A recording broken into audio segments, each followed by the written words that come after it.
2 years ago, Europe was plunged into its worst conflict since the Balkan Wars of the 90s. After Russia launched its attack on Ukraine, many European countries questioned whether the continent's security apparatus would need drastic changes. One of the strongest warnings was about the war's spillover effects on the Balkans, especially in places like Bosnia and Kosovo, where long, simmering ethnic divides were at risk of being exploited by outside powers. Many have pointed towards the growing influence of Moscow and Beijing, who have found willing allies in Serbian President Aleksandar Vucic and Bosnian Serb leader Milorad Dodik. As Adama Munu reports, there are fears the region could become a proxy for the superpowers.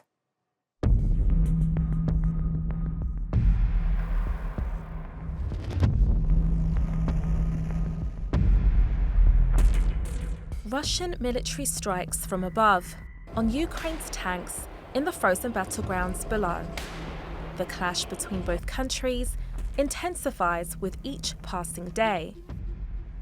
And they're likely to continue to look violence in the eye as the conflict enters its third year. But there are fears the war could open up a new front in the Balkans when spending on military equipment is high on the agenda for countries like Serbia, that's embroiled in a territorial dispute with Kosovo. Serbia received this Russian anti-drone system in February, despite an international embargo meant to put pressure on Moscow. Some analysts believe Russia is exploiting tensions there to re-energize old alliances as it confronts the West. But Serbia also has ambitions to join the EU, and that won't happen if it doesn't recognize Kosovo as a separate state, and its continued alliance with Russia could hamper its path to joining the bloc. Putin has also bolstered ties with separatist Bosnian Serb leader Milorad Dodik, who has been an advocate for a Bosnian Serb state that would join Serbia. He's kept close ties with Putin, saying he's defending the interests of his Orthodox brethren in Bosnia.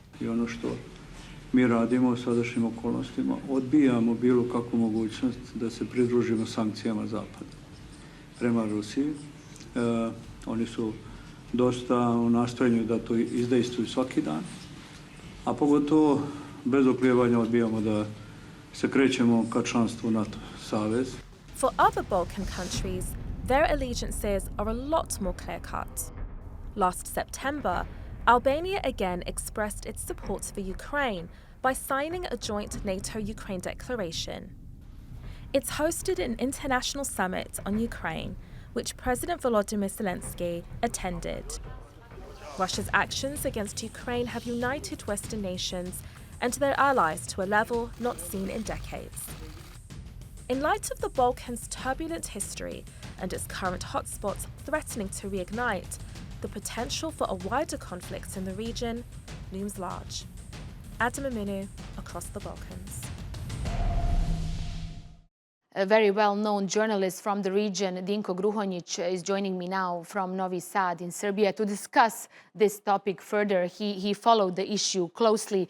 Dinko, as we heard there, the Balkans has been mentioned so many times as a possible next hotspot, as a region where we might see a spillover effect following Russia's invasion on Ukraine. What do you think, in your opinion, was the most important lesson that we've learned from the way the Balkans reacted to another war in Europe? I think the most important lesson is acting of this country, acting of Serbia, and their attitude toward Russian aggression to Ukraine. Because Russia's influence in the Western Balkans is most present through Serbia, which, let's say, distributes that influence further across the region, primarily to Bosnia and Herzegovina and Montenegro, as well as in attempts to destabilize Kosovo, as we witnessed a few months ago. From my point of view, the Vucic regime has drenched Serbia in a fake Russophilia, but his predecessors were also, let's say, benevolent towards Putin.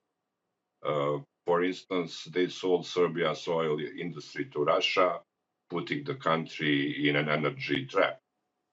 Also, the influence of the Russian Orthodox Church is very present here, primarily through its branch, the Serbian Orthodox Church, which is essentially the main destabilizing factor in neighboring countries, which is especially evident in Montenegro.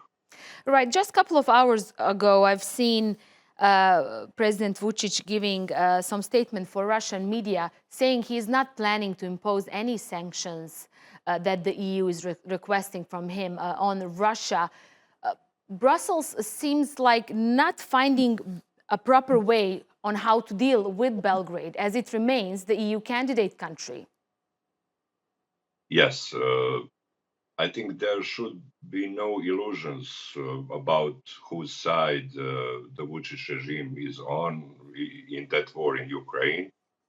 After all, for example, at the beginning of the Russian aggression against Ukraine, the most popular local tabloid here in Serbia published headline on the quote, Ukraine attacked Russia, attacked Russia on its front page.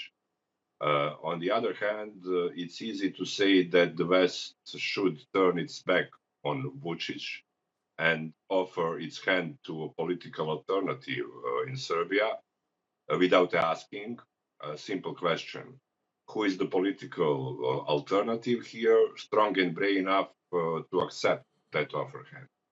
If the war in Ukraine continues, and seems like it will for some time, are we really in danger that things might escalate in the Balkans as well, as you said, as the Russian influence is growing? Yes, I think so, unfortunately, that we need to be afraid because I'm old enough to remember 90s of last decade of 20th century, and I'm old enough to remember that Serbia was the main aggressor in our Yugoslav wars during that decade. And we still can witness that Serbia have that policy of so-called Serbian world, which is kind of synonym for a Russian world in Putin's Russia. And yes, we need to be afraid. Okay, Dinko Gruhonjic, thank you so much for being our guest on Across the Balkans. Very grim prognosis, but we'll keep an eye on the developments coming from Serbia in the upcoming weeks. Thanks so much again.